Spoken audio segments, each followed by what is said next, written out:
મેં તમારો favourite hero કયો ગુજરાતી ઇન્ડસ્ટ્રીમાં? હું ગુજરાતી ત્રણ એકામાં હું હતો હો કે વિલન તરીકે તો વિલન મહિલાઓ માટેમાં પાણીપુરી મેં બને હા તમે બંને અરે પતી ગયું. Take that yes.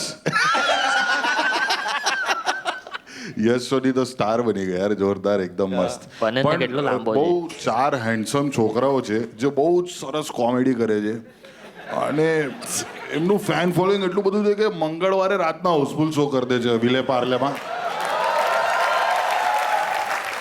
તો આપણે ચણિયા ટોળી પછી બનાવીએ મનિયા ટોળી. ત્યાં તો લેંગો નાડું કશું બી વોટ એવર સેલ્સ. જે કોસ્ટ્યુમ અવેલેબલ હશે. જેમાં મનિયા નામનો એક પ્રોફેસર હોય છે, શિક્ષક હોય છે, અને એ ત્રાટકે જે લોટસ ડેવલપરના 22મા માળના ફ્લોર પર અને દૂધ લઈને જ આવે છે એટલે નીચે જવાનું બહાનું ના મળે. બહુ મજા આવશે. પણ જો કસાઈ મનિયા ટોળી માટે વી આર રેડી ક્યારથી ચાલુ કરું છું કહેજો. હા જો વૈસલભાઈ આ પેલું તરત તમે